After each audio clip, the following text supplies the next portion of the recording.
Boa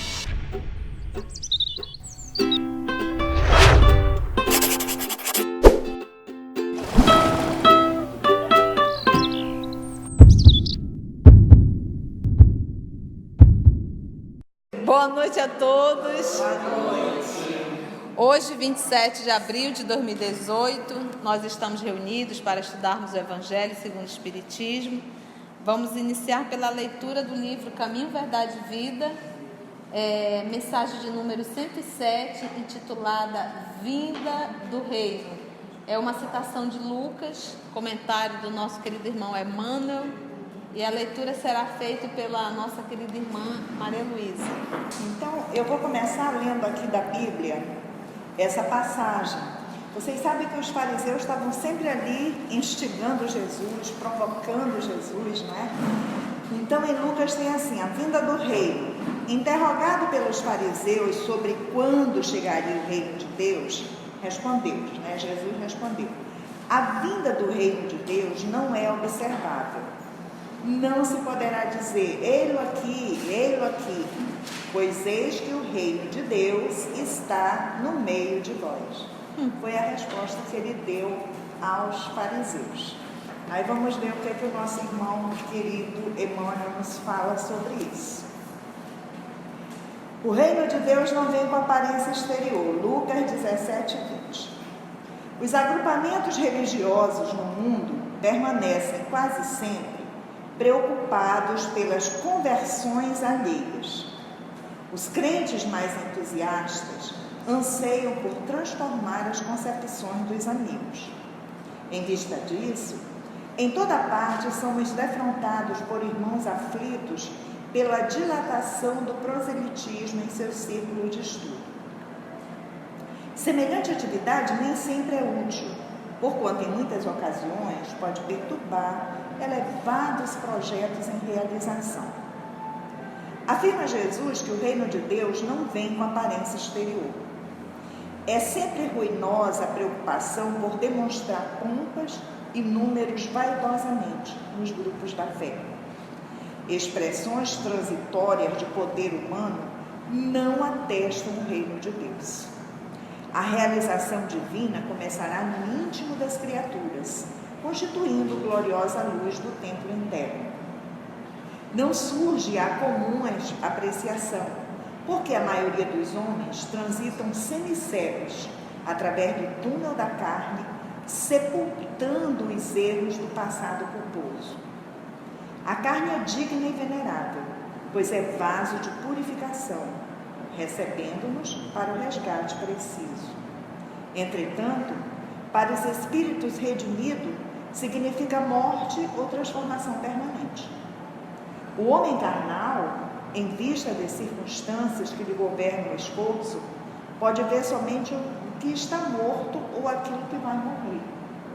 O reino de Deus, porém, divino e imortal, escapa naturalmente à visão dos humanos. Então, o que Emmanuel nos chama assim muita atenção? Ele diz que o reino de Deus não é nada de externo, ele tem que estar dentro de nós. É o nosso templo, nós temos que realmente começar a iluminar esse templo, formar esse templo dentro de nós. E que não adianta tentar fazer proselitismo. Ele diz que em todas as religiões existe aquela, olha, vem para mim, a minha é melhor do que a tua, a minha é melhor do que a tua. É querer adeptos. E ele diz, olha, o corpo carnal é o vaso divino. Por quê? Porque através reencarnados, é na carne que nós vamos realmente resgatar os nossos débitos do passado. Como ele diz, né? Sepultando, ele diz, o homem que vive só da matéria, materialmente falando, ele está ali escondendo o que ele foi, sepultando os erros do passado. Não é? Então nós temos que realmente, Emmanuel nos convoca a isso, a essa luz, a acender essa luz no nosso interior, no nosso templo divino. Porque ele diz, olha, os espíritos redimidos já sabem que a morte é a passagem para a vida eterna, para a transformação permanente, para realmente crescer cada vez mais, se espiritualizar cada vez mais apagar cada vez mais o seu passado inculposo, não é? Então, é isso que ele nos convoca a realmente acender esse templo dentro de nós, cada vez mais. E esse sepultar é morrer. Então, cada encarnação nossa, deveríamos sepultar comportamentos inadequados. Esse seria realmente o propósito, né? Então, ainda estamos há milênios ainda andando em círculos, repetindo os mesmos erros. Fechamos os olhos. E assim, Mestre amigo Jesus, nos encontramos aqui em tua casa, buscando, Mestre, esse teu evangelho de amor. Que possamos, Mestre amigo Jesus, ser intuídos pela espiritualidade amiga e internalizar esses ensinamentos que aqui obteremos. Que a tua paz, que a tua luz envolva todos aqui presentes dos dois planos e com tua permissão possamos dar início ao teu evangelho. Então, boa noite a todos. Na semana passada nós iniciamos o cuidar do corpo e do espírito, fizemos uma introdução, falamos do corpo na condição de um templo e hoje reconhecendo esse templo como uma morada, não é verdade? Um verdadeiro universo de futuros espíritos no nosso corpo, porque cada célula é habitada por um princípio espiritual, não é verdade? As bactérias, vírus, tudo isso já são princípios, são futuros espíritos aí na programação milenar. Então nós passamos, hoje quando nós adentrarmos no estudo cuidar do corpo e do espírito, nós vamos já com toda esse conteúdo, toda essa bagagem. Então eu olho para o corpo e vejo nele um templo divino, não é um templo da Conceição, é um templo divino, e no templo eu devo respeitá-lo, verdade? Foi a nossa abordagem da semana passada. Hoje vamos entrar no texto? Sede perfeitos, capítulo 17, item 11. Então vamos lá. Consistirá a perfeição moral na maceração, é mortificar, né? Na maceração do corpo. Então consistirá a perfeição moral em estar maltratando, mortificando o corpo? Essa foi a pergunta. Para resolver essa questão, apoiar-me-ei em princípios elementares e começarei por demonstrar a necessidade de cuidar-se do corpo que, segundo as alternativas de saúde e de doença, influi de maneira muito importante sobre a alma, que deve ser considerada uma cativa à alma da carne. Vamos ler isso daí para a gente entender. Então era muito comum, nós falamos isso no estudo passado, nós pegarmos alguns sacerdotes, algumas freiras, para elevarem a alma, mortificavam o corpo. Então, além realmente de todos os instrumentos de tortura, torturavam mesmo, queimavam, acorrentavam, tinha aquelas correntes com aqueles ganchos, apertavam, era suplício realmente. Então, se sentisse desejos, eles achavam que o desejo era do corpo, então tinha que maltratar o corpo. Então, sentindo a dor, eles estariam purificando a alma.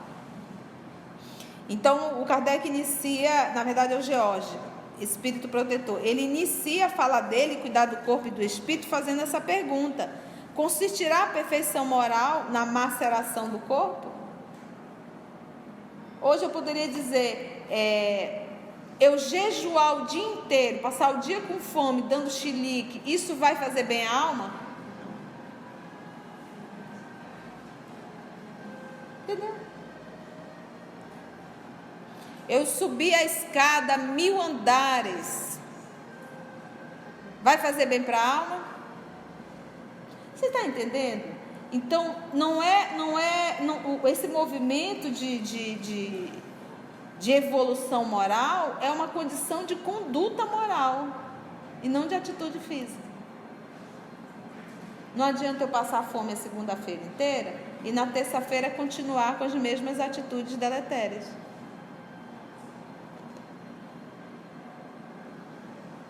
Entendeu? Não adianta eu subir a escada da Penha e no dia seguinte continuar a mesma conceição de sempre. Então não tem mudança moral. Quando se fala em mudança moral, ela é de dentro para fora, é comportamental. E essas mudanças, meus irmãos, ela começa nas coisas menores. Porque as coisas menores é que fazem as maiores. Quem dá o tom da minha vida é esse meu comportamento menor, essa minha atitude menor no dia a dia, que é dentro de casa, é no ambiente profissional, é no trânsito, é no diálogo informal. É aí que eu tenho que trabalhar, porque aquilo que a gente sempre fala, quando eu consigo mudar na minha vida doméstica, eu estou trabalhando na minha essência. Porque fora é a máscara. Máscara da boa moça, a máscara da educação, máscara do profissional, a máscara do interesse. Mas dentro de casa eu estou sem máscara. E é ali que eu tenho que trabalhar a docilidade, a amorosidade, o servir, o calar. Entendemos isso?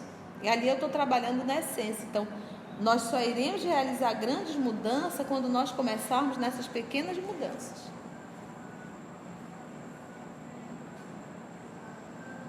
Quando eu conseguir me relacionar bem com os meus dentro de casa, eu estou pronta para me relacionar com qualquer criatura. Porque os que estão comigo dentro de casa são os meus maiores instrumentos de progresso. E é o que eu mais necessito. Entendemos isso? Então ele diz, para resolver essa questão, apoiar-me-ei em princípios elementares e começarei por demonstrar a necessidade de cuidar-se do corpo, como ele está fazendo a introdução. Primeira necessidade que eu vou falar para vocês é de cuidar do corpo, segundo as alternativas que temos de saúde e de doença. Porque nós temos muitas pessoas que têm uma patologia, mas são super saudáveis. São super saudáveis. E nós temos pessoas que não têm patologia e não são saudáveis. São pessoas adoecidas.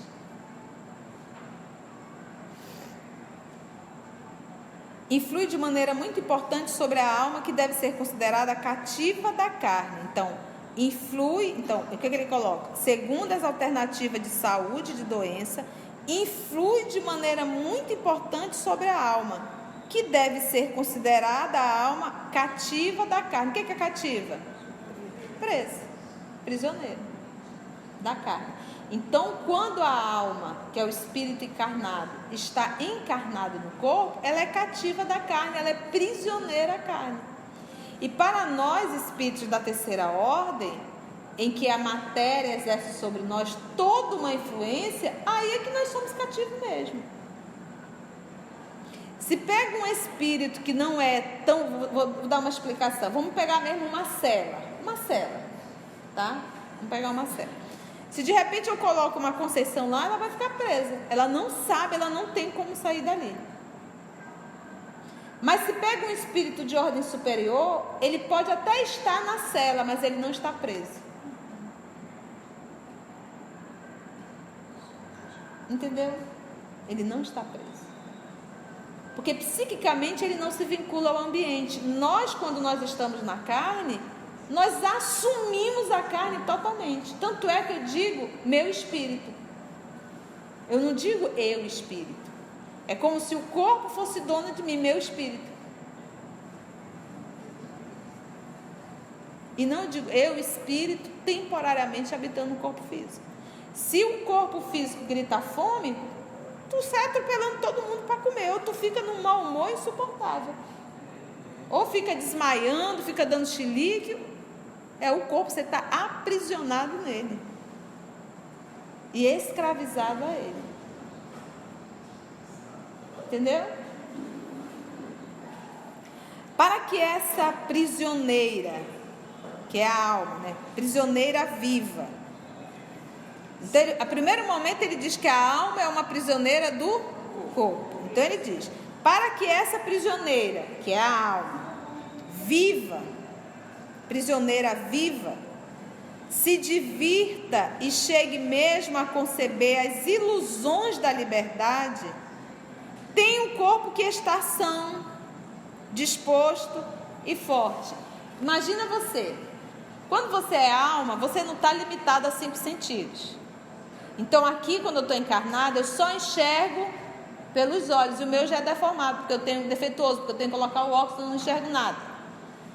Mas eu estou limitada aqui, eu não sei o que está acontecendo aqui atrás. Se o meu tímpano não estiver perfeito, eu não tenho como te ouvir. E tu tens que falar em um tom que ele consiga captar, senão não vou conseguir te ouvir. O próprio tato, limitado também, para eu sentir o outro. O olfato, também limitado. Então, quando eu encarno no corpo, eu estou muito limitada aos 5 sentidos.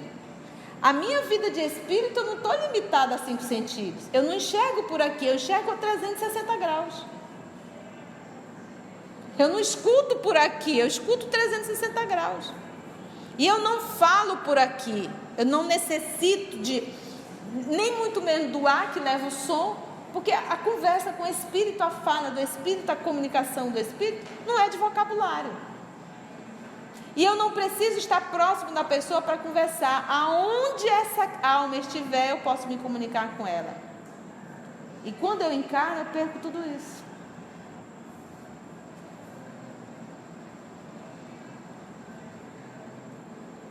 Não posso usar nada disso.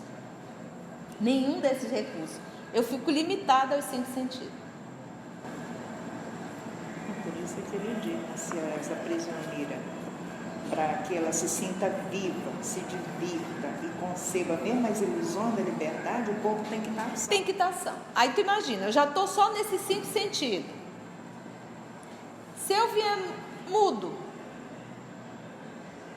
estou mais limitada ainda. Se eu vier surdo, mais limitado. Se eu vier cego, mais limitado ainda. Se eu não tiver as pernas para caminhar, mais limitada ainda. Então, assim, a alma já é cativa. E para ela se sentir mais ou menos livre, tem que ter pelo menos um corpo saudável. Porque já é entrar na caixinha. E quando essa caixinha está deformada, fica mais atochada ainda lá dentro. É uma prisão mesmo. Olha, é como se tivesse níveis de prisão, até chegar numa solitária. E o que é pior, né, Conceição? Muitas vezes eu ganho um corpo são, não é? E eu começo a destruir esse corpo, fazendo com que a minha alma não viva, não se divirta, e não tem a ilusão da liberdade, quer dizer, fica mais prisioneira ainda, porque eu fico destruindo meu corpo pela alimentação, pela droga, pela bebida, por todos os excessos. Todo o corpo deformado foi o uso indevido do livre-arbítrio. Se eu nasci com ele deformado, foi o uso indevido do livre-arbítrio. Em algum momento eu entortei tudo. Lá atrás.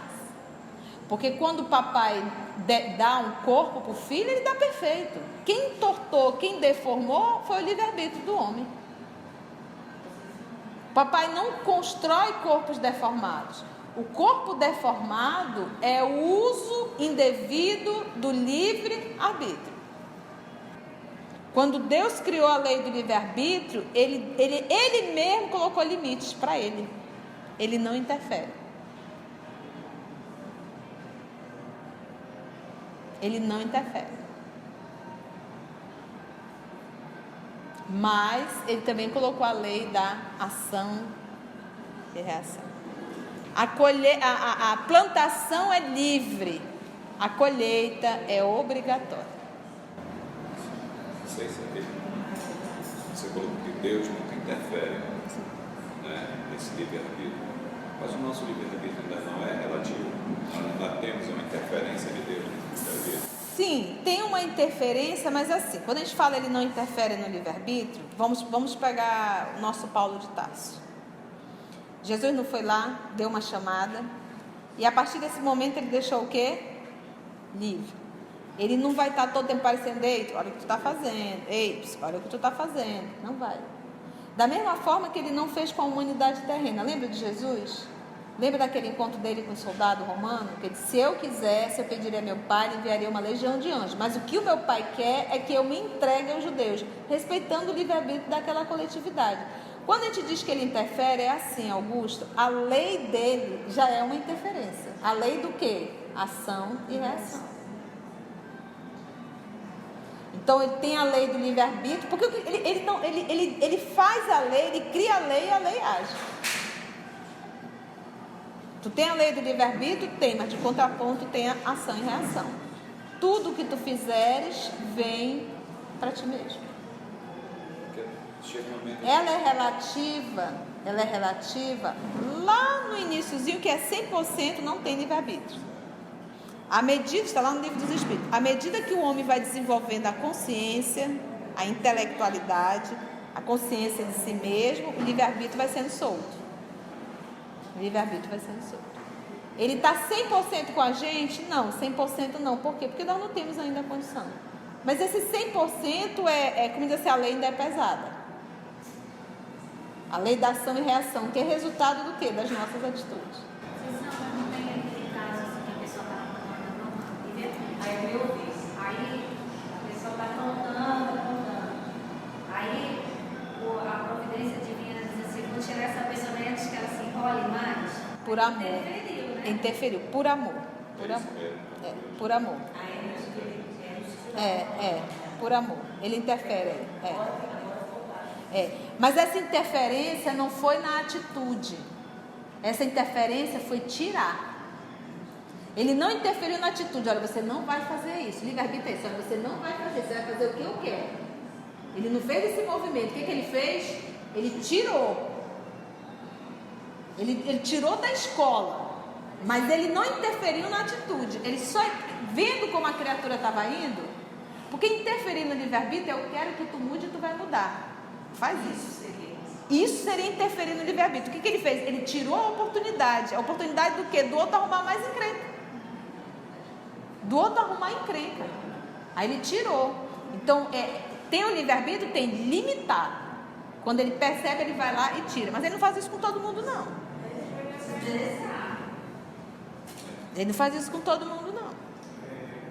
Por exemplo, quando foi lá para tirar Paulo, aquele chamado ali, porque Paulo era um homem bem resolvido em uma série de... Ele estava se enrolando, estava perdendo a encarnação dele. Mas foi só um chamado. Saulo, Saulo, por que me persegue? Não te recalcite quanto os aguilhões. Entre lá em Damasco, lá eu vou te dizer o que fazer. Acabou. A conversa foi essa.